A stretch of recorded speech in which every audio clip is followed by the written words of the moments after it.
It's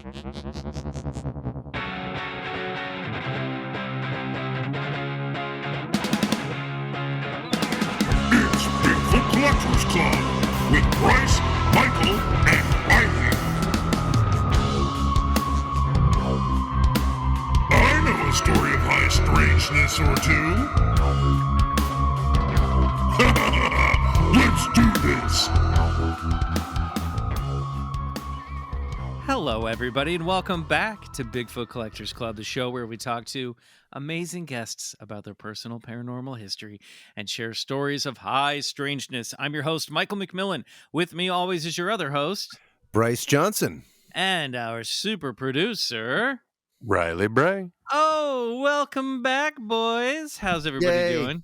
Great, Good. man. How are you? Good. It's a brand new month, the month of February, the time to fall in love, or at least hang in there until Valentine's Day is over. Am I right? I guess so. Cuffing season's coming to an end, everybody. I always liked Valentine's as a young lad, getting all the cards in the box and the chocolates. That was fun. I enjoyed You that. get a lot of Valentines when you were a young stud. Well, I mean, I think today it's like everyone has to give everyone a Valentine's. It kind of worked like that back when I was a boy too. So yeah, got a few. One Valentine's Day, I forgot that I had obviously labeled Valentine's to individual I almost said cast members, individual castmates.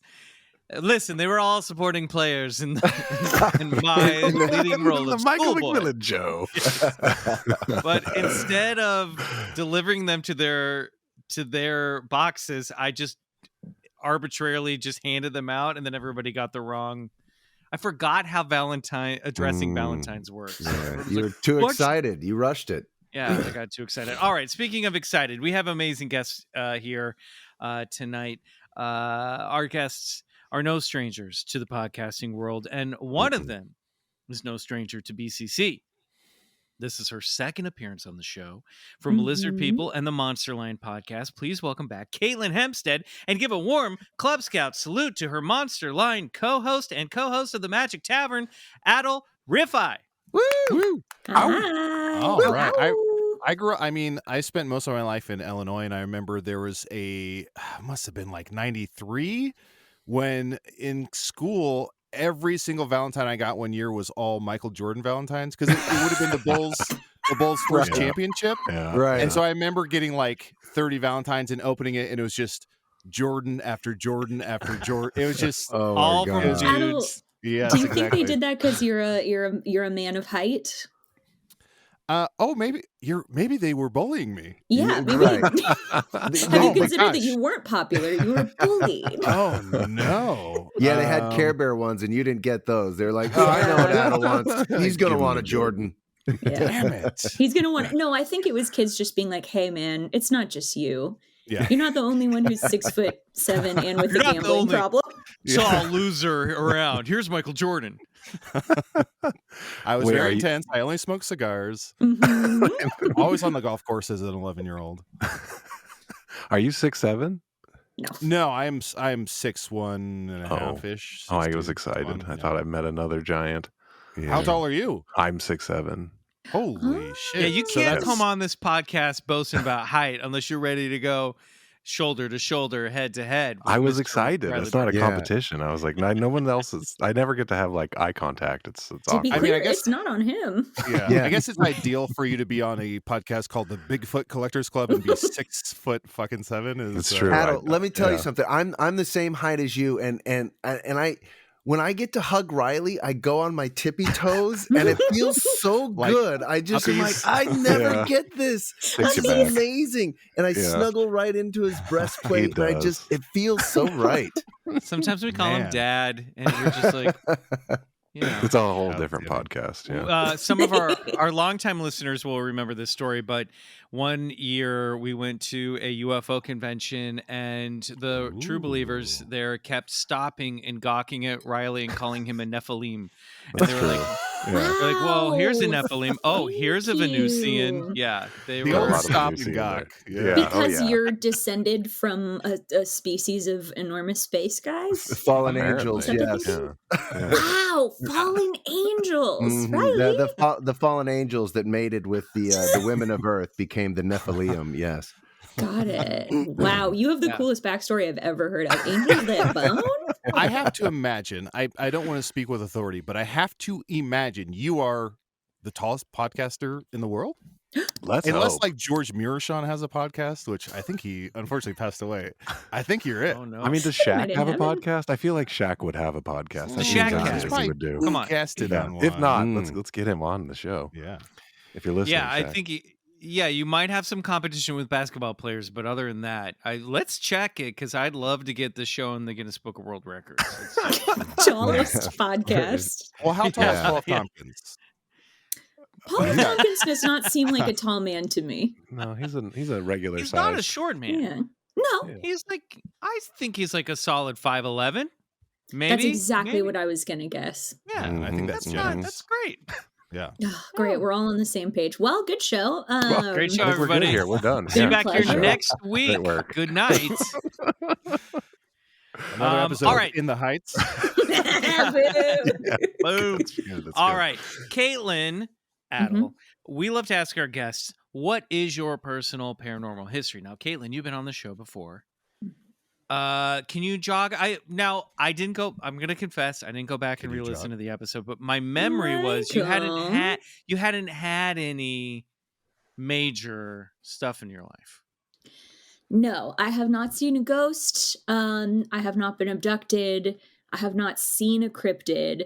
My only experience of the paranormal is in very sheepishly and embarrassedly admitting that I think I have had some precognitive experiences. Oh, okay, that counts. Great. That counts. Great. Go, please extrapolate. Yeah. Any recent ones since you've last been on the show? Anything that you went, oh, there it goes again? Yes, I had one in Disneyland on Friday. What? Okay, And now we're really I knew talking that my I was language. coming Yeah, on the this is show, and I was like, Michael's- yeah. Katelyn, don't forget this. Oh my God. So what happened? How did you foresee the future? A thing We're like, happens Rise of the where- Resistance is going to break down. All right, I did it. Nailed it. How did I know? I have this thing that happens to me with some regularity, like every year or so, where I have a dream about a place, and then roughly like 6 months later, I go to that place, and it's a place that I have not been.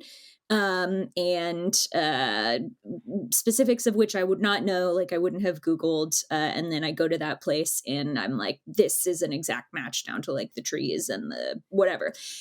Now, haters are going to say that's deja vu. Mhm. That's a normal thing that people experience. And maybe I'm haters, but in the moment, it doesn't feel like an invented memory. It feels absolutely real. And I've had it happen a couple times where I like dream journaled, wrote down what happened in the dream, had it happen 6 months later, and then went back to the journal and was like, I fucking wrote it down. It's Whoa. real. Cool. That counts for sure. Yeah, Yeah, I I think think, you know, Yakov Schmierdov turn of like, maybe I'm haters in Soviet Russia. In Soviet Union, haters dream you. that's why. Yeah. So it's not like so it sounds like your precognitive isn't like something that's going to happen like in the next 5 minutes or something. It's a little further down the road. Yeah, and it's not, you know, the way that I explain it is it's not magic. I think that quantum entanglement exists through time as well. And I think that it is perhaps possible for the synapses to fire in such a way that you experience time in a nonlinear fashion. Love that. Sure. Mhm. Yeah. That's as good as our scientists know. They still really don't know what deja vu is or how to properly explain it away. So it is a phenomenon, an epiphenomenon. Yeah. Yeah. So I'm fine to spend the rest of my life just going, well, this is a thing that happens sometimes, and I'm not concerned with the explanation. Well, what happened at Disneyland? Oh, yeah. I had never been on the Rise of the Resistance ride. It didn't exist the last time I went to Disneyland, and I'm not like a Disney guy. And so I'm not like Googling, like, I gotta do a Rise of the Resistance YouTube walkthrough. Not like Michael. Right. No. No Get 'em. spoilers for me. No spoilers for me. We were in the line briefly, and I looked over at my friend Joan, and I was like, "Oh, it's a dream!" And I had a dream about, like, before I was close friends with her, being with her in like a wooded place. No spoilers. That is like very specifically this line. And I was like, but I didn't bring it up. Well, I hope she's listening now. Joan? Is it generally like location based, or is it like, will you have an event or something like that, or is it more like I've been in this place? It's just location based. If there's a person that I'm directly interacting with, I will usually remember that it was that person, but usually it's just like physically walking into a place. That is strange. Wow. Love it. So I'm a psychic, and I should start charging money for this. And Great. this is my whole thing now.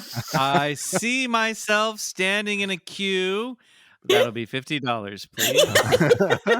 Wait, I asked the question about me.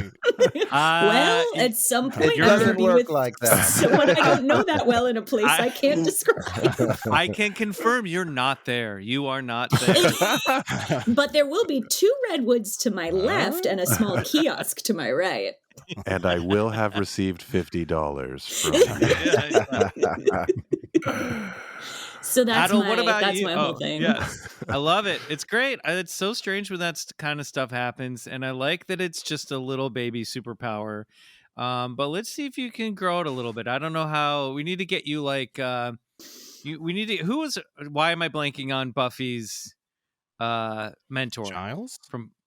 We need to get you like a psychic Giles to help train your psychic powers. So you can be I don't like think a I got real- that far in Buffy. Giles gets powers? No, he trains you. You've got I powers. see. He's there to like train you. Yes, I need to find my Giles. Does anyone in this room volunteer? Bryce. I don't even know who that is. Probably Bryce, the you're tall tallest and you of can us, see so. further, so it only makes sense. Yeah, it'll be great. You can see a little further into the present than Katelyn can. Adal, what about you? Have you ever had an experience that you can't explain? Yes, I have. Since I was a young lad, I read, maybe from the age of like 6 or 7, I got a copy of Alvin Schwartz, Scary Stories to Tell in the Dark, illustrated by Stephen Gamble, and those illustrations rocked my world. So ever since I saw those illustrations, I've always been like, had terrible nightmares, and as you do at a young age from seeing those images. And I was always curious if I would ever experience anything like I read in those stories. And one time, the big one that stands out was my Grandma Brownlee, who when I was younger would call Grandma Brownie in a very adorable voice. My Grandma Brownlee lived out in the countryside in central Illinois. Okay, already this sounds like the beginning of a scary story to tell in the dark. Grandma Brown. Yeah. Lived in a dying to hear cabin in the woods. Hey, This is setting it my up great nice. grandma. My great grandma Brownlee lived. She lived on a farm in a house in the middle of nowhere in Neponset, Illinois. Neponset, Illinois is a town with no restaurants, one gas station, one bar. It's I think it's like 140 people or something.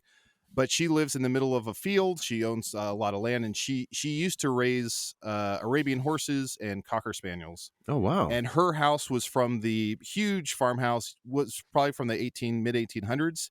And back in the day when Neponset was just a fledgling community, and not that it ever grew into anything else, all the funerals in town would take place in her house. So that was back when I don't know when they stopped doing that, but I guess they used to do like living room funerals, which is, I guess, an oxymoron.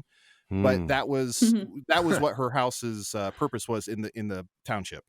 And one night and she would always tell stories of like she would be in bed and she would feel something licking her hand, and then she would look down and see like the ghost of one of her dogs that had died or something. Whoa. And she was never like scared of them, but she would just always talk about it like it was fact of like, like Bandit visited me last night, he licked my hand, or like he curled up at the end of my bed and I felt his weight or whatever it was, or he was on my bladder and I had to get up and pee or something. Like it was just like, Don't forget to go potty, great grandmother. it was a Scottish Terrier, of course. Brownie. but it was always like humorous or just a fact for her. Like she never doubted that there was supernatural elements to the house or whatever. So one night she got sick and she was overnight, or she was a few nights in the hospital. So my mom and I house sat at her place to take care of her 2 living dogs. And my mom slept upstairs. I was downstairs on the couch. And at some point I was kind of not really falling asleep. This is pre-cell phone, so I didn't have anything to distract myself. So I was just kind of staring around the room. And at some point I gazed from the living room all the way through to the kitchen. In the window, I saw what looked to be like a humanoid shape, just like a dark humanoid shadow or shape outside the window. And I stared at it for a while to be like, is this going to move? What's going on here? Am I just seeing things? Is there some shadow reflecting? So I saw that shape for a while and it never really moved or anything. And eventually at some point, I was like, it's whatever. And I just kind of ignored it and went back to looking around the room or flipping through a Reader's Digest or whatever I was doing, eating hard candy. Wait, who's the grandma here? Putting on my fluffy slippers, remembering the depression. I continue to lay on the Davenport watching my programs. Adjusting my cameo. My stories. Those are my television stories. I found $5 for my birthday. And then at some point, her 2 dogs, which were in the kitchen, started barking, and as they started they were barking, so it's like the kitchen, and then there's like a enclosed porch with a staircase that leads down to the basement, and then there's like a porch that's not enclosed with where the front door is. So they're at the kitchen door that's closed to the enclosed porch, and they start barking at the door where the enclosed porch is, and there's a locked door between the porch and the enclosed porch. So they're barking at the enclosed porch. Bark, bark, bark, bark, bark, bark, bark. I get up and start to walk into the kitchen. I don't see the figure in the window anymore. And as I start to walk towards the kitchen and I see them barking and I'm trying to, shut them up or whatever, the motion light in the enclosed porch goes off and a light shines from underneath that door into the kitchen. Immediately, when that light goes off, immediately the dogs go dead silent. Oh, no.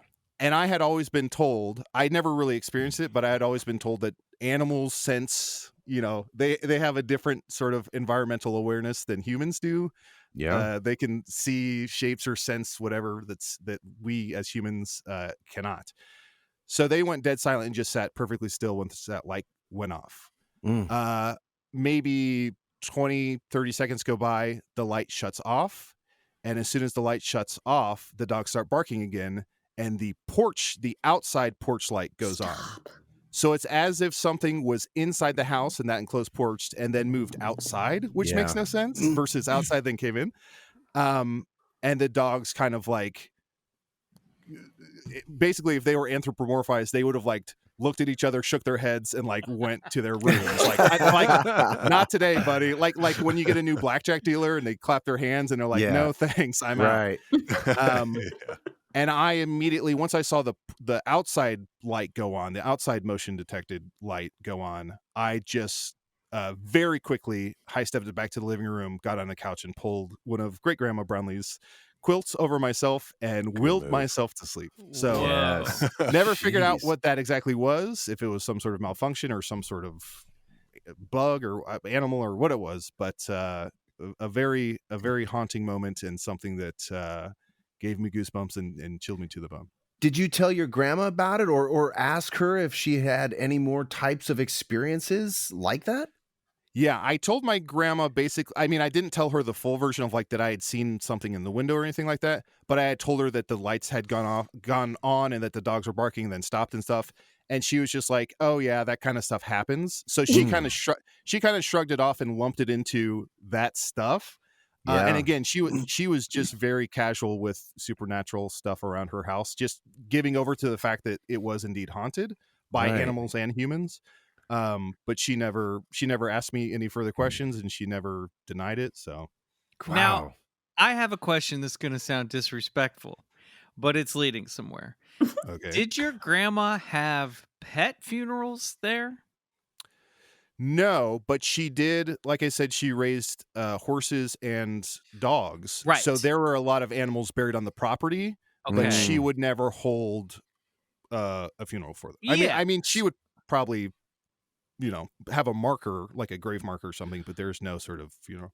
Well, because I guess what I'm getting at is like, okay, one could argue, oh, all these dead bodies have come into the house and mourners have been there, and a lot of emphasis and energy has been put into death at these funerals and remembering people. But the fact there's also animals showing up in spectral form makes me go, maybe it's not the fact it's a funeral home. Maybe that's sort of a red herring. Maybe there's just something about this point on the map where the house was built that was a magnet for supernatural activity, and also just happened to be, a funeral point as well. Yeah, absolutely. And I will say, I mean, the figure I saw in the window, I don't know if it was, if that was ever distinctly human or anything, or just some sort of, maybe it could have been a horse from the neck up staring in. So who knows? But how did it get into the screened-in porch? No, that was just the figure was just looking in through the kitchen window. So there's like a kitchen window. Okay, so it could have been on a horse. one wall. Yeah, on For one the wall. sake of the podcast, let's call it a shadow been a person or horse. ghost. No, Listen, coming summer 2023, Forrest Whitaker is Ghost Horse. So Forrest Whitaker. is that his name? Right? It's a guy, certainly. Wasn't he Ghost Dog? Was it Ghost Dog? Yeah. What is That's Ghost a horse Dog? ghost. It's a movie, dog. right? I made a joke assuming everyone knew the original. I thought you were making a Last King of catch the deep Scotland cut, joke yeah. somehow. No, Forrest Whitaker played a samurai. Yeah, in a that's movie right. called Yeah. Ghost Dog, and so I was making a ghost horse. Ghost Dog, Way of the Warrior? Was that the full title? I mean, it's don't implied. think so. If it's not the full title, it's definitely implied. But one wall to the kitchen went outside. Like the window was to directly outside, and then the other wall had a door to the enclosed porch, which then had a door to the outside. Had you ever seen a horse hang out outside a window at that place before? At the point that I was from the point I was born on, there were no horses on the farm. So the horses she raised were pre-Adal's birth. Oh, so it would have been a ghost horse if it were a horse. Yes, any horse on the property would have been a ghost horse, or we're back in the supernatural realm. Or some sort of express mailman. Any from horse the, on this property is a ghost. There should be signs on all farms that say that. Do not ride horses. They are ghosts. Do not attempt to pet a horse on this property. It will be a ghost. Don't feed the that's ghosts. awesome. Don't feed the ghosts. Lay your palm flat if you do. Have some ghost. Kill some sugar. We'll murder a carrot. Don't walk behind this ghost horse. It will kick right through you. Good start. Yeah, I think there's clearly something was going on here. If it was something the dogs were used to seeing, I don't think they would have gone apeshit. I think there was clearly some type of energy, but the way you described it felt more in like the shadow people realm. For like sure. It doesn't necessarily feel like ghost. It feels more like some type of otherworldly energy moving through. And just to sort of speak to my great grandma's bona fides, like she was tough as nails. She never, I mean, she was in the hospital that night, but she basically died at her house at the age of like 96 or something. Wow. She mowed the lawn once a week on her own accord. Very mobile, very like she didn't have anyone helping her at the farm. If we were at her place and she saw like a spider on the wall, she would just slap her hand against it and kill it. Like she was not like a dainty woman being like, oh, the ghost. Like she was like a no nonsense. Yeah, tell it as it is. You know, really didn't suffer. The more you describe her, she does sound a little bit like a witch. Yeah. Just you're not wrong. Just saying. Yeah, you're not wrong. The deeper we dig here. Yeah. And we are, I mean, she's always a boiling cauldron, was always in the kitchen. I will say we are related to Rebecca Nurse's family. Whoa. On my mom's side, Of which the is my Salem witch trial? Of the Salem witch trials. Oh, wow. What do you know So about that? I believe it was like the Nurse family was maybe 3 kids, and I think 2 were deaf or something. So basically it was like they were either deaf or mute, something along those lines, or both, and that's why they were maybe accused, targeted. But one of them went on to have, one of them was not killed or survived to some degree, and they had kids, and we are somehow descendants of that. That's wild. Have you or your sister ever like displayed any abilities? I don't think so. Hmm. I mean, well, hold on. I will say I do improv, which to pluck Which is words, very Wiccan. to pluck words out of the ether as they Wow. spring to mind is no easy feat for a mortal. To Adal's like, create a world that never existed. I do have a Wiccan improv group. Magic He- hand. He's a witch. Hold on, I'm not a witch. Give me a suggestion. I'm not a witch. Spatula. I'm your Okay, grandma, spatula. and we're in space. Oh, that's great. That's wild, man. Creepy. Yeah. So do you guys, what are your like general beliefs on this stuff? I mean, clearly you've been doing a podcast recently where you've been talking a lot about cryptids and monsters from a silly point of view, but like, have you learned anything about cryptids? Has it opened your mind in any weird way that you're like, hey, maybe some of this stuff is real, or do you find it all to be bullshit? I want to believe. I find it all fascinating in terms of like cryptozoology and the supernatural. It's so much fun. But I think ultimately, spectral gun to my head, I would say, as a la BRPPD, whatever that movie, I would have to say they're probably not real. And I think it's almost, to me, I would say it's almost like mythology. Like if you think about Greek mythology or Roman mythology, I think a lot of what they prescribed to these deities was just like intangible efforts that they needed to explain away. So it's something of like, if you think about, I heard it described, maybe it was like Stephen Fry or somebody talking about it, where it's like when Achilles was in Troy fighting, he, Artemis or Athena gave him the courage. Let's say Artemis gave him the courage to enter battle and steady his hand. Where in all reality, and Achilles is fictional, but in all reality, if some warrior had his hand steady and he was prepared for battle and he didn't flinch, there wasn't maybe a word for that, or there wasn't a way to define how he summoned that courage. Yeah, what governs that courage within you? So it's prescribed a way of like, oh, Artemis was by your bedside the night before, and that's why you won. So I think cryptozoology and a lot of supernatural stuff, I think, is just that, where it's like something weird happens, and so like, oh, it was this entity or this ghost, or we see someone. Much like what was it? Sailors would see like manatees and think they were mermaids or whatever it is. That happens. Yeah, sexy. Sometimes they saw mermaids and thought they were mermaids too. So I think it's just that, where it's like you see something and you're drunk, or you're on the influence, or you're far away, or you have bad vision, or you want to believe. You're so horny for a manatee. You're just for a big, thick. You have to justify making out with a walrus on a beach. Yeah. I think everyone who's seen a cryptid is an attention seeker. I think they're starved for attention.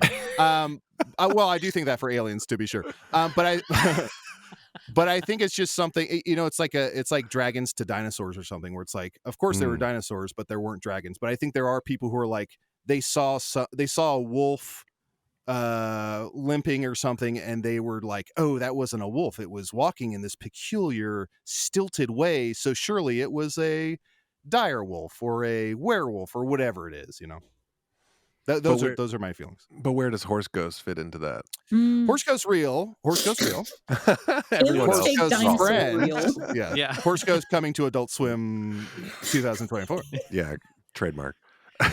Well, we're going to take a quick break. When we come back, we're actually going to hold that spectral gun to your head and make both of you come down on one side or the other on some of this phenomenon. We'll be right back.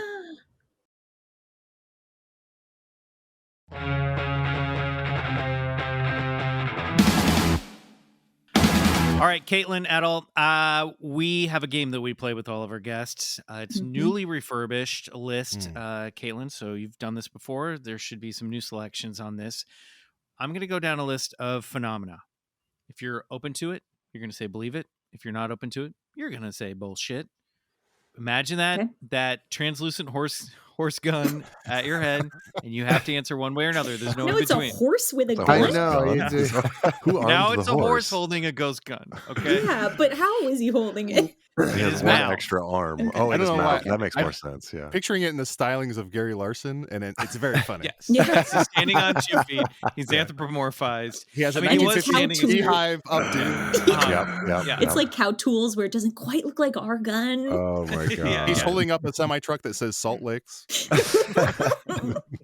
This is a game we call Bullshit. Or believe it. Also, it's rapid fire. Didn't mention that. Here we go. Oh God. Okay. Katelyn, Adal, on your mark. Get set. Ghosts. Believe it. Believe it. Bigfoot. Bullshit. Believe it. UFOs. Bullshit. Believe Atten- it. Attention seekers. Mothman. Bullshit. Bullshit. Curses. Believe it. Believe it. Possessed dolls. Bullshit. Bullshit. The Bermuda Triangle. Believe it. Bullshit. Hollow Earth. Bullshit. Phone a friend. I don't know what that is. The Earth is hollow and there's creatures that live in there. Oh, believe it. Oh. Wait, can we do You bullshit? didn't need a Believe it phone or a friend bit? for that. Yeah. Caitlin's reassessing her partnerships. Bullshit. Bullshit. There are alien constructs on the moon. Bullshit. Bullshit. Psychic visions. Believe it. Believe it. Dreams are really other realities, and when you fall asleep, you visit them. Half and half. Bullshit. That's against the game, Adal. You got to Yeah, pick I was one. like, Michael's not allowing a half and half. Sorry, if I may, and you can veto this. Leave it. Oh. Set Well, of there's a words. first See for Michael's everything. Tension Set in the his phrase. face, just like, ugh. Time travel. Believe it. Bullshit. Bending spoons with your mind. Bullshit. Bullshit. Entities from other dimensions visit our world. Believe it. Believe it. Pets see spirits. Ghost horse. Believe it. Believe it. Tarot cards. Only because of ghost stories. Believe it. I believe that tarot cards are sort of a Jungian symbol, but I don't think they're magic. A Yu-Gi-Oh symbol. Yeah, they're for you can draw Yu-Gi-Oh, them. right? I Yeah. also thought you were Cards, launching yeah. into the Darkness song where you're like, I believe. No, it was the song from Book of Mormon. I believe. Loch Ness Monster. Bullshit. Bullshit. The government is hiding the truth about Believe- Roswell. Bullshit. Believe it. Believe it. We are living in a simulation. Bullshit. Bullshit. You could outsmart a werewolf. Uncle Oh, Sam. believe it. New Uncle Sam posters. Bullshit. I want you to outsmart a werewolf. I want that poster. Uncle Sam, it's a full That's moon. good. Planet Earth is a sentient macroorganism. Oh. Believe it. Believe it. The universe is looking out for you. Believe it. Believe it. Finally, in our original timeline, the famous Bear family's last name was spelled Berenstein, not Berenstain. Believe it. Nice. Better, mama. Figured out how to Believe it. Raise that last one to be a bullshit or believe it answer. All right, great Smart. job. A couple things I want to circle back on. Adal hates UFOs. Curses both of you believe in. Mm. Yeah. Do we want to revisit Hollow Earth? That's up to Katelyn. She wants the question. Adal, this is a thing that we have covered extensively on lizard people, and there's know this stuff. a I've few. never heard of it. How would it? There's a few different versions of it, but one theory holds that all of the extinct flora and fauna that used to exist on Earth just kind of snuck in through a hole before the Antarctic froze over, or the Arctic, and they're all Yeah. just goofing around in there. Hey, Bunch of man. dodo birds down there. When those Yeah. polar ice caps finally melt, get ready for some freaky creatures. Oh, something to look forward to about Yeah. climate change. Now, Yeah. I do believe, speaking of polar ice caps, what are those little, I want to say terabytes, but that is wildly incorrect. The little teddy bear creatures? things? Yeah. What are those Tetra- called? Water bears? Tardigrades. Tardigrades. Thank you. I Mm, do believe yeah. I do Those are believe that awesome. tardigrades and octopi are aliens. So I'm on board with that. I don't yeah. believe in aliens, but I believe that octopi and tardigrades are the aliens. Okay, I fair like enough. that. We'll take Yeah. that. What? So UFOs, like all this stuff that's in the news right now, all this just quote unquote disclosure that's happening. It's not really disclosure, but just like, now the military's like, we don't know what the fuck these are. What do you think some of this stuff is?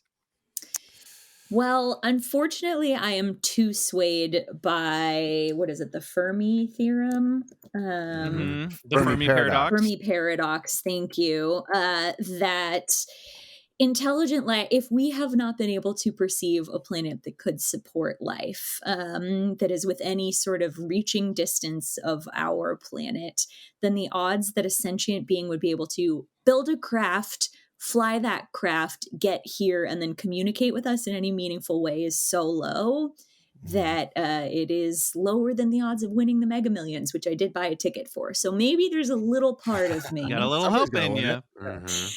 Yeah, it's bullshit with hope. For Now, me. is And it how the same about you, Fermi- Adal? You said no on the Ooh. UFOs as well, right? Yeah, I don't really believe in. I there might be unidentified objects, but to me, it's probably like, how in our oceans there's just like 50 trillion gallons of trash. Like, I feel like Mhm. any unidentified object that enters our atmosphere is maybe just like space junk. Air Or maybe garbage. maybe there are intelligent life forms on another planet building something, and they toss it into space, and it eventually lands in our backyard. But I don't think Like they're. a I don't- baby, and he's alien raised by trash. two I like loving that. Kansas farmers, Thank you. and he grows up to be Superman. Got it. Oh, I thought you were Don't- talking about don't raising forget- Arizona. Don't forget, Two loving farmers. Nicholas Don't- Cage. don't forget, every super baby found on a farm is somebody else's spaced garbage. Wow. Right. Aw, That's I love beautiful. that. Bumper sticker, please. I'd buy that. But I don't think there's vehicles that aliens sit in and drive around to come visit us. I think that's all. Mm. What do you all think about that one? Well, it's tricky. I mean, you have a lot of reports of piloted vehicles with landings and contactee experiences. You have the abduction phenomena where people are taken from their bedroom and boarded onto a ship. But you also have sort of the UFO or the vernacular today being used is UAP, which nobody's really sure about. They seem to be intelligently controlled vehicles made of light, or often sometimes described as metallic craft. And these are often witnessed by some of the best reports come from our pilots in the military, that are flying, $500 million machines armed with nuclear armament, and they're trained to spot enemy aircraft. Space And babies. so they Turtles. have a real trained eye, and when they come across something that sort of is not only picked up by them but by their ground crew's radar, then you sort of have this triangulation of evidence that says you have an ace top pilot seeing this thing, you have their radar crew confirming it, and that's when it gets a little complicated because they're seeing something, and so I don't know. There's definitely something up there, and it's not. Now, This has been happening more recently in the news, but this stuff has been going on for hundreds and hundreds of years. So there's definitely something out there. What it is, I don't know if we'll ever get to the bottom of it. Now, didn't the U.S. military famously give their pilots, I can't remember what they gave them, cocaine, some LSD? Didn't they give them some sort of drug to keep them awake? Little bit of Well, meth, just a Back in the kiss of 50s, meth. 60s, 70s? And wouldn't that have affected their perception of what they're seeing and what they're experiencing? Certainly. But Adal, check out the 2004 Tic Tac video. Okay, There that's you all you go. gotta do. Just Google that. I can't remember the pilot's name. Listen to It's, his it's testimony. Commander David Fravor, and This it guy- was it this was thing a was war wild. group out of San Diego, and this took place in the I I don't believe have the time early for all of it. I'm just saying. 2000s. But I mean, But it's wild. Fravor is what I drunkenly slur at a Leonard Skinner concert. no, Very Fravor quickly- saver. Can I ask very quickly, Bryce, just for my own knowledge, what does UAP stand for? unidentified aerial phenomena. So, Mm. as opposed to the unidentified flying object, I think which it's because UFO has become so synonymous with alien spacecraft that Yeah. when the Pentagon and the military wanted to start talking about it in a way that's not, because they're also not acknowledging this stuff being alien. The latest Yeah. report is like, actually, like, we have no evidence that this stuff is alien. We don't know what it is, though. Not all. Some of it's space junk. Some of it is drones and stuff we can identify. And then there's a small percentage we have no clue what this stuff is, and we don't understand how it behaves the way it behaves. absolutely, They I had to think change it's the acronym to be taken seriously, I guess. Yeah, Yeah, well, I it's think it's also just a way to kind of control the narrative and retake back the vernacular. But to a lot of people, it'll always be a UFO, and so it's not really an adopted term, UAP, quite yet. But I like that UAP, I idea of don't it look being a phenomena, because I think that's what it is. It's an undescribable. I mean, it's not undescribable, but it's an You just did a very good job unconfirmable. describing it, Bryce.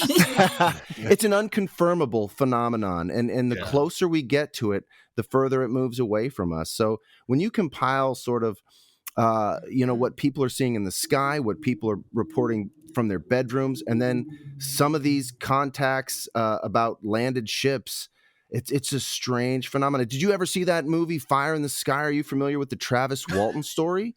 No. That's a great place to start on something, because 7 people all witnessed it, and they basically were their friend Travis Walton. He was a logger out of Arizona, I think in the 70s. His friends, they were all in a truck. They were doing logging work, and they witnessed this light out in the woods. And lo and behold, they find this craft. Travis Walton jumps out of the truck. A beam of light hits him, and it takes him away. Anyway, long story short, all 6 of these people took lie detector tests multiple times, and they all passed because they were held to the fire. They thought that, they might have been involved in some sort of crime. But anyway, that's a great case to look at, just to where a lot of evidence points to the direction that this stuff has got to be something more than just people's imagination or misidentification. Bryce, we're not going to be able to convince him in the next 15 minutes. I did it with a movie. Fire in the We did Sky. it. Go watch a movie. Yeah, check Fire in the out Sky, that's a great movie. BCC Great work. episodes 169 and 170. We cover a 2-part deep dive series on the Ooh, Travis Walton I absolutely abduction. will. Yeah. Can I ask you There you one more go. question that I know we may Yeah. not have time for? Of course. Go for it. What do you make of people who say they've had personal experiences with Jesus Christ? Yeah. Because I We- think if you find personal experience so compelling when it comes to aliens, Right. I think you also That's a very good point. I can maybe see have where to you're explain going. whether or not you feel that way about religious experiences and Yeah, whether they're literally true. I bet there's, I don't know, 500 Sometimes million they people. overlap.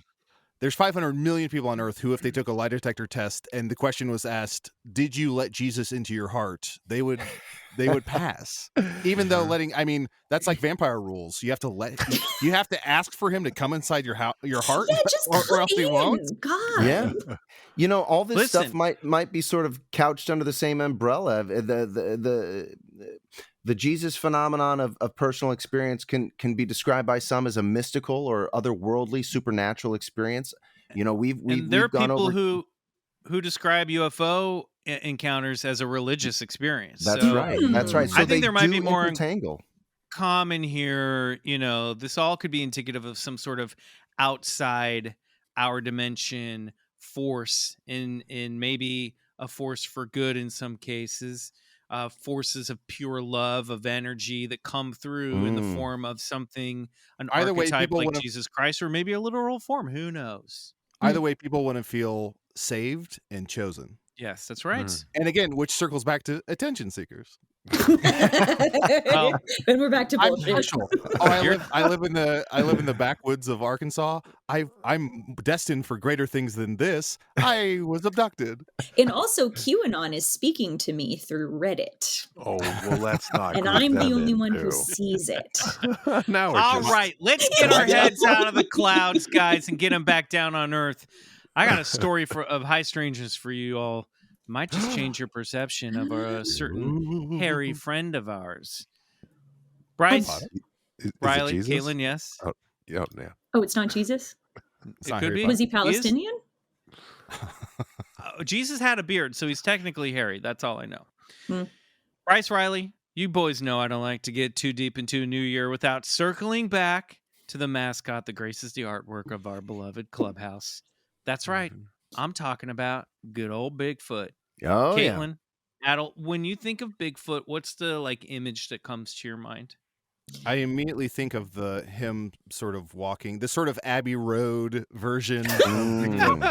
Patterson Gimlin, yeah. See, I go right to Good the clip Harry and art. the Hendersons version, where he's just It's a good sweet, version. gentle giant of the woods.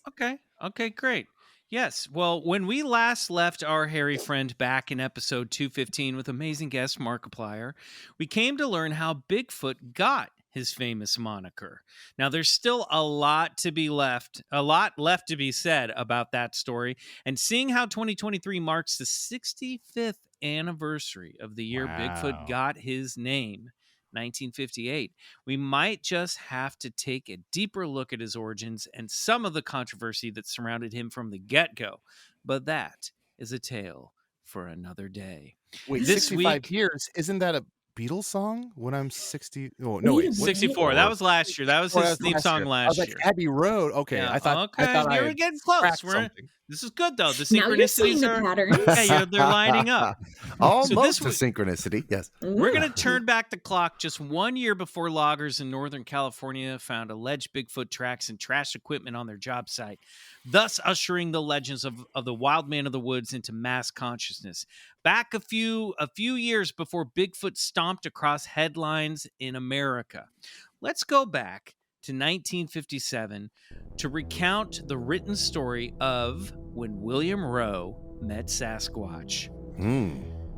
William Roe's Bigfoot encounter is significant not only because of the great detail that the eyewitness attributed to the cryptid, but because, one, Roe signed a sworn affidavit that assured he was telling the truth, and two, the description Roe gave of the creature would pave the way of how Bigfoot would be perceived in mass culture moving forward. Of course, Bigfoot wasn't Bigfoot just yet. In the early 20th century, the woods were full of different cryptids and myths lurking out on the fringes of society. Supernatural hairy men called Sasquatch, shape-shifting guardians of the forest, human cannibals and wildmen, violent native tribes, ape men, giants, mountain devils, all of these were used to describe Bigfoot types in the early 20th century. Often, they would get appropriated and lumped together and squeezed under the Sasquatch umbrella. There were native stories of stone giants who could shoot lightning from their fingers. The Quinault people of the Olympic Peninsula described a race of giants that were pretty much human, except for a 6-foot-long horn made of quartz protruding from their big toes. There are also the legends told by white prospectors, settlers, and hunters, like Fred Beck's wild story of hairy mountain devils attacking his cabin near Mount St. Helens. But those creatures seem to refer to the Chinook legends of the Skookums, hairy cannibals living on Mount St. Helens.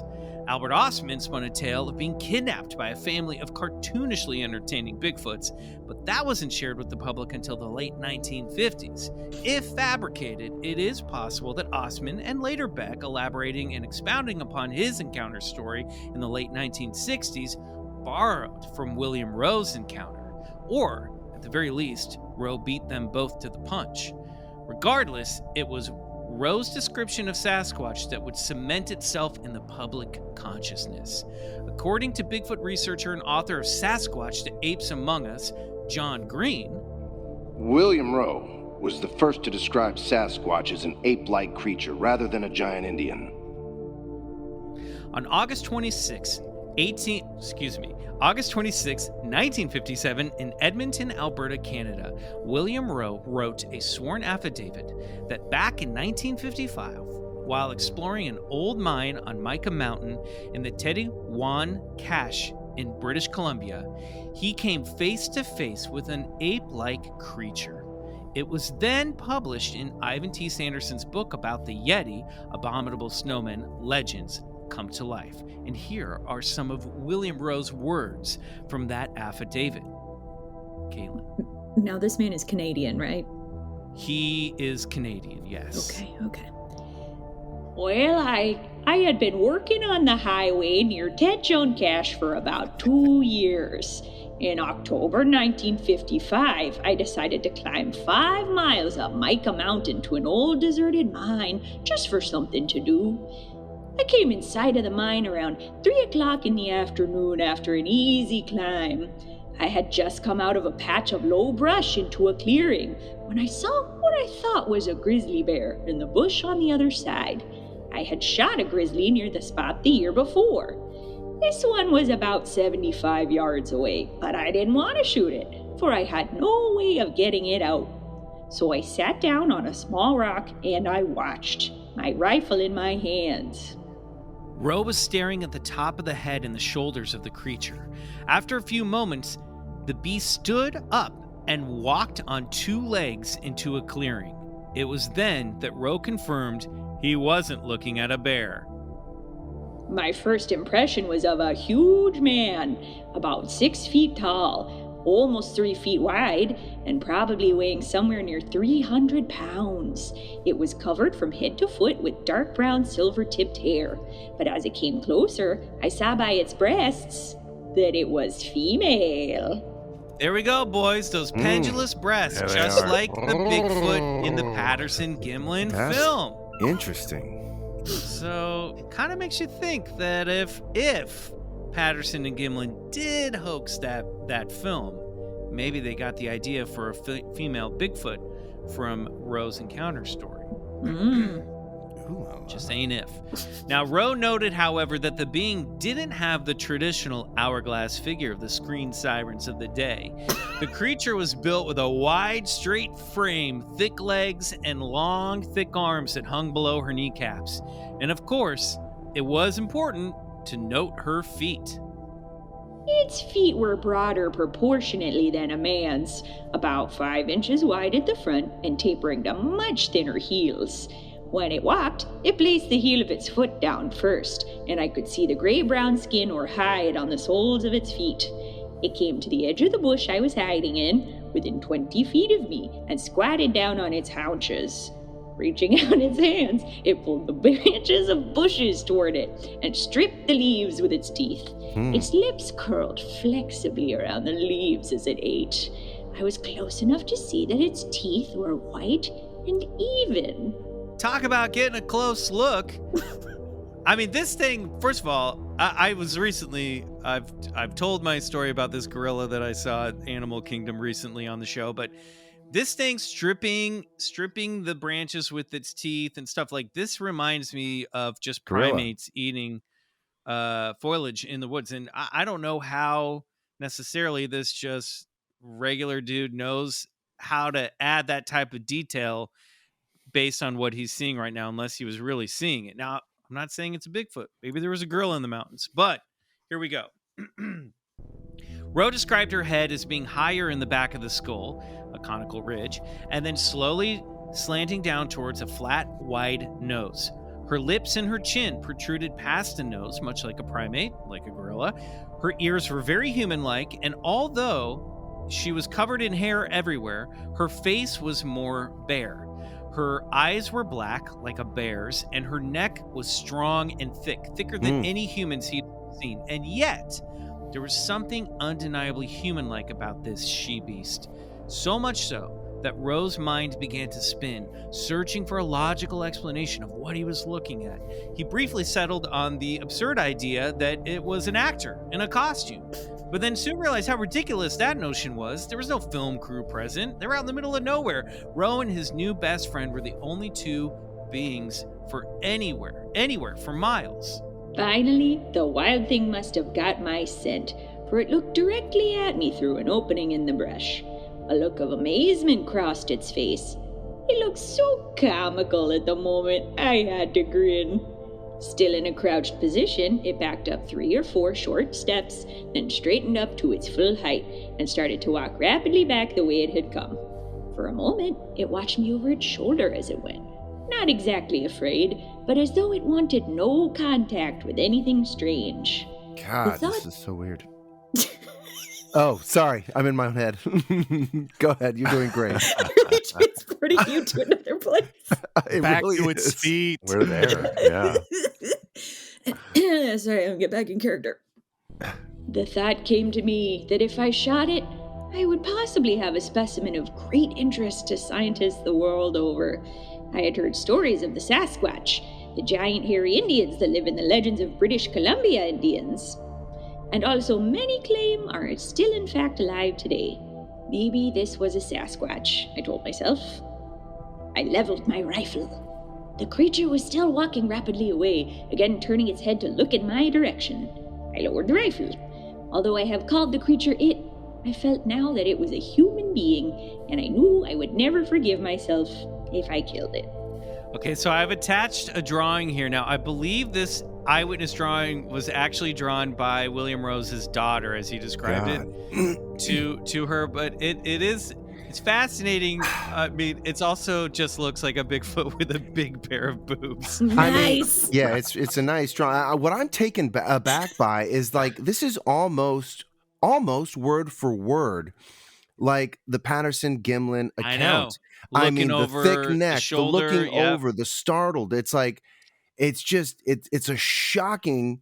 It kind of blows your mind, right, Bryce? It really does. It could kind of make you think that maybe those guys did fake that movie and they tried to put what he's seeing on film, or that they saw the same type of creature and it behaved in a very similar fashion. Well, I would have to lean towards the latter because, we've been over that film over and over again. And I've looked at that film with experts and to me that renders valid. So I'm kind of stymied here. This is amazing. The other thing that's really notable here, going back to the preface of the story, is that he refers to Sasquatches as a race of people. They were people living out in the woods, not primates. Right. And so it's a good reminder that up until this sort of the 1950s and late 50s, we didn't really have a singular concept of what Bigfoot was. In a lot of these stories, it was just it was just human. It's like with tomatoes, how we had like a million varieties of tomatoes, and then like big agriculture was like, we can't do all these tomatoes.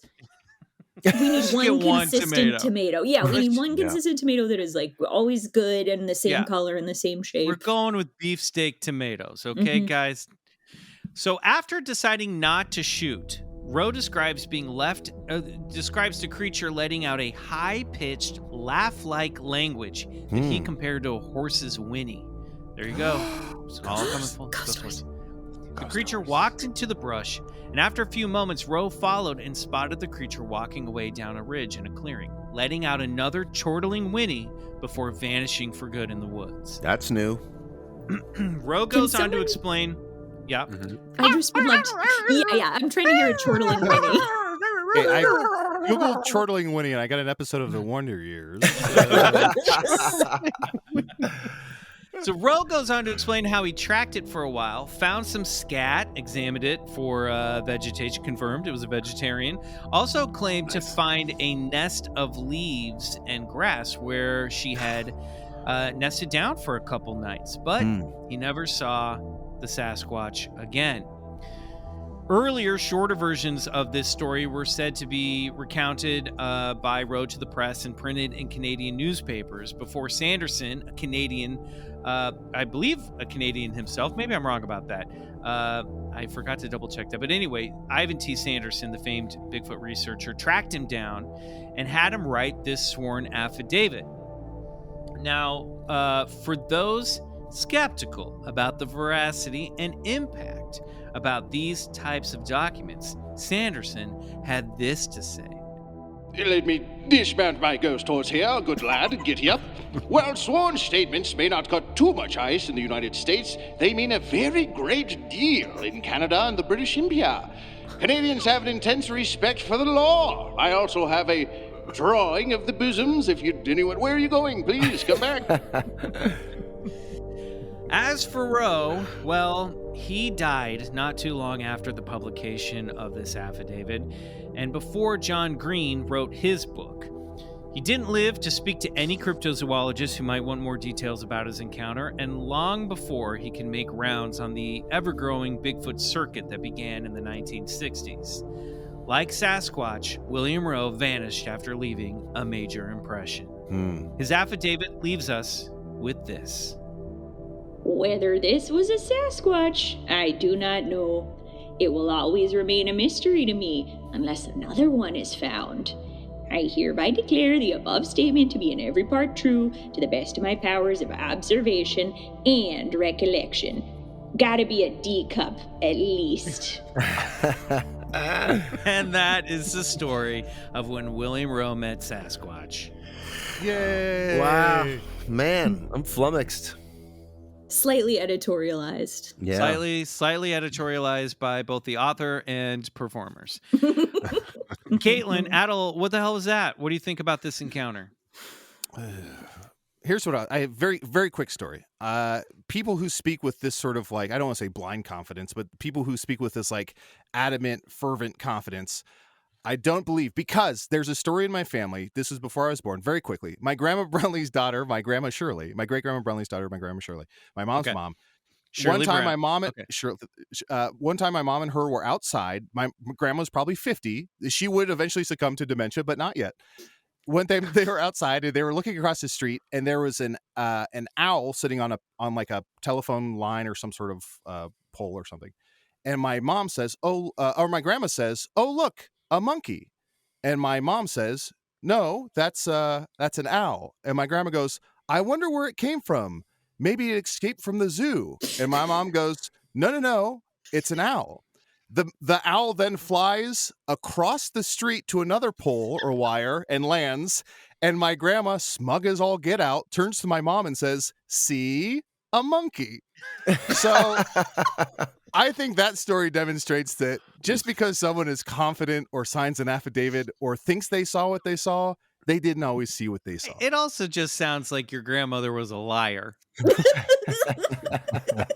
That's the skeptic's answer. That's true. Okay. There's some things about this that I didn't find convincing. For instance, I think that a man in the 50s in a major metropolitan area like Edmonton would have access to a zoo and would be able to see an ape or a gorilla. Also, TV was a thing, and people have always been interested in like nature programs. But the weird part to me is the nest, because I do think that zoos in the 1950s did not accurately replicate an animal's environment. They were just like shit-ass little horrible cages. It's And like, here's a rocking chair. That's a habitat. yeah, that's what a monkey likes. Put him in pants. It thinks it's people. So I think that like for whatever reason, that one detail, I was like, why would he know that like primates make a little nest out of leaves and grass? On bedded down on grass and leaves. Like it's very consistent. There's a lot of stuff with this encounter that is trust us, if you've spent as much time as we have with this stuff, is so consistent with other eyewitness stories, so consistent with what came after, that either this one guy's fabricated tall tale went on to shape everything that followed, or it's evidence that there is something in all these different stories. There are some commonalities between these encounters that point to there might be some sort of relic hominid species nomadic species living out where it's hard for people to get to. Wow. I have a very important question for Michael, Bryce, and Riley. Is there any chance in hell that you would sell as merch the drawing of the Bigfoot with breasts? I would buy, if there's a crew neck sweater with that on it, a mug, or even if you took Abbey Road, plucked out all the beetles, popped in 4 big feet. What if I would buy that? I demand some merch. What instead of I will buy it. taking I will pay out for the it. Beatles, you take out the road and you put her as the road, and the Beatles are walking across. You just blew my mind. And you make them really blurry. Cuckoo. I still really want the shirt that says Uncle Sam wants you to outsmart a werewolf. So you guys are going to have a lot of work to do. Yeah, we got a lot of convincing to do to corporate. Well, we'll put this image, of course, on our Instagram at Bigfoot Collectors Club. I have a total different take on this. For me, I'm having to work backwards on this because, I've looked at the 1967 Patterson-Gimlin footage with experts, and you would have to convince me that film is not authentic, first of all. It's And never so been proven that it's not. No, it'll never be There's proven never either been way. a costume, and no one's ever That's provided a costume. That's right. It And, is a real Schrodinger's cat of a film. It really is. So I'm working backwards on this story, and to me, I mean, there's so many commonalities in what William Rowe saw that it almost bolsters the idea that these things really do exist, because how could he have? I mean, I'm just kind of flummoxed because it's the first time we're sort of hearing some of the way the soles of the feet are described. That bull's neck, the heel falling the first, heels, when the breast, the breast, the way the thing eats and moves, and just how it's almost mistaken for a bear and then a human. It's like there are so many commonalities with what I deem to be the most authentic piece of evidence, which is the gold standard of Bigfoot evidence, and it is that 1967 film. And that William Rowe story predates that, man. So now we're left with a flummoxing question.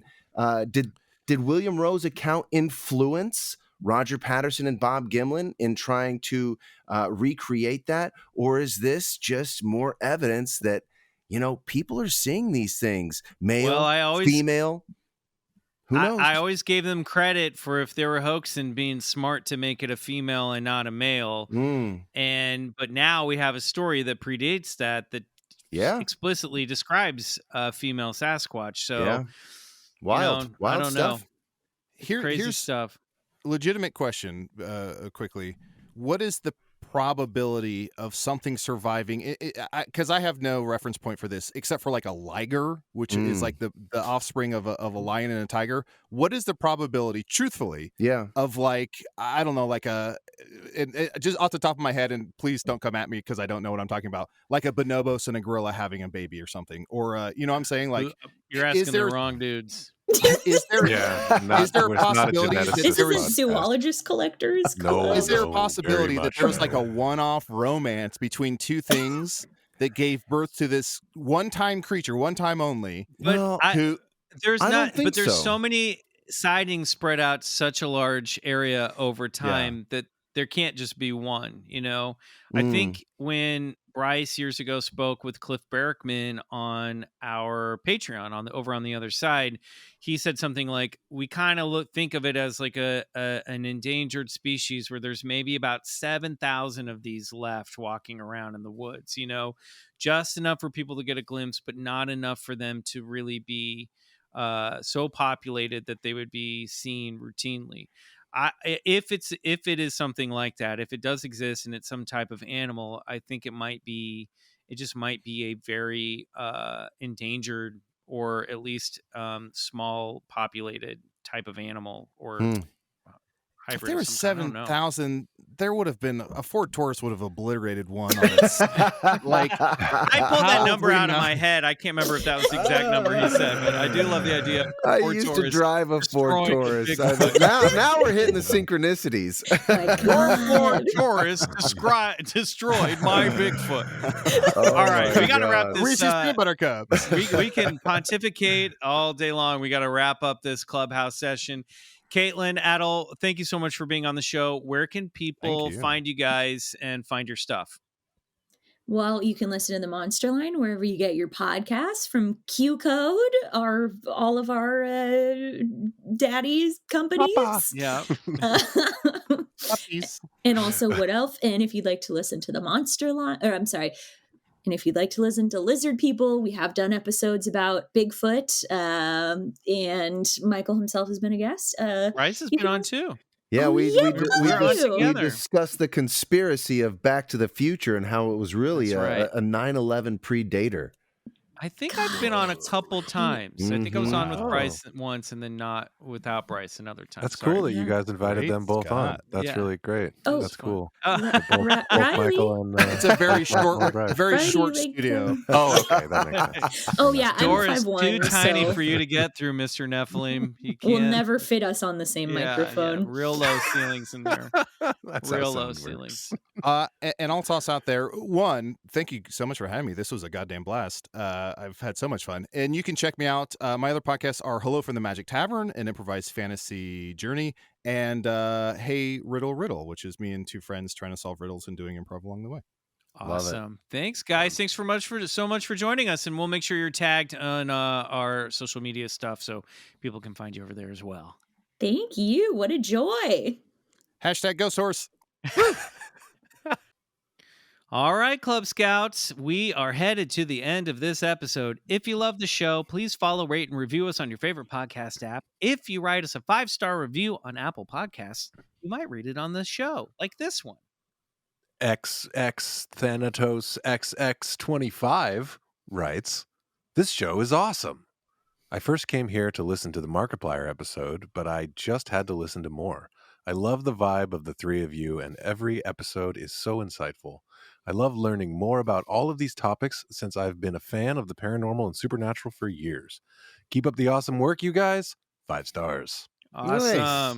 Thank you. you. Right on. Thank Right you on. for joining us. Welcome. If you want more BCC, you can join our Patreon, BCC The Other Side, for 3 additional exclusive episodes every month. Riley also just recently released a full album on the dropped newly a bomb rebranded on the Patreon. Cosmeteer membership. Check that all out over at patreon.com/BigfootCollectorsClub. Merch. You want merch? Go to store.BigfootCollectorsClub.com. Be sure to follow us on Instagram at Bigfoot Collectors Club and on TikTok. I'm starting to do a little bit of stuff over there at BCC Pod. Please check out my other podcasts. Let Your Name, seasons 1 and 2 are available now. Follow me on Instagram at McMills and hit me up on Cameo for a personalized video for yourself or a loved one.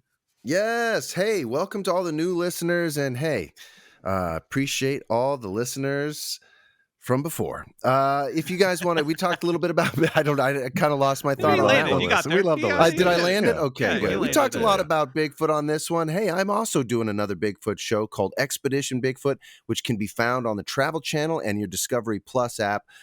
Check out that season 3 where we go over a lot of that Patterson Gimlin footage. You guys might find it pretty interesting Good there. stuff. Bryce has check it out. been to Bluff Creek where it was filmed. Mhm. That's right. A legitimate Bigfoot hunter. And I'm a Peace Drone on Instagram. That's my main social media. You can hit me up on Cameo. I'll sing you a song. And yeah, just to circle back, the other side, the Cosmeteer, I am dropping music just like, I'm just throwing it away. And it's not on streaming services. It's only there just And for it's you. good. It's It's good like- stuff, guys. Like a real, like full albums. And I'm just Some like, of it here Some you of it go. are soundtracks from the show, like the one you heard Right. today. That'll be up there. But then also Riley has just been throwing his own original stuff up there, which is like fucking awesome. That's And it's awesome. really fun for me to release music only to a very small set of individuals rather than sort of everywhere on the internet to no one. And it's this little community, and I'm very thankful for it. So thank you to all you Cosmeteers, and I hope to see more of you join us. Love skip it. a coffee for the month and come on over and join us over there. There you go. Mhm. That's all you got to do. All right. We're headed over to the other side right now to discuss the latest Bigfoot Movie Club selection, House 2. What a shit show that was. It's going to be a great chat. Boy. It's going to be some debate. If we don't see you there, we'll see you back here next Wednesday for an all-new episode of Bigfoot Collectors Club. Until then, good night. And go get regressed.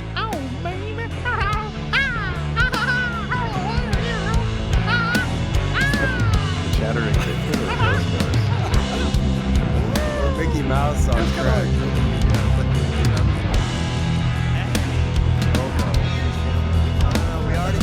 Bigfoot Collectors Club is produced by Riley Bray and Michael McMillan and scored and engineered by Riley Bray. Our theme song, Come Alone, is by Suneaters, courtesy of Lotuspool Records. Do us a favor and support the show and unlock 3 bonus episodes every month by becoming a member of our Patreon, BCC The Other Side, which can be found at patreon.com/BigfootCollectorsClub.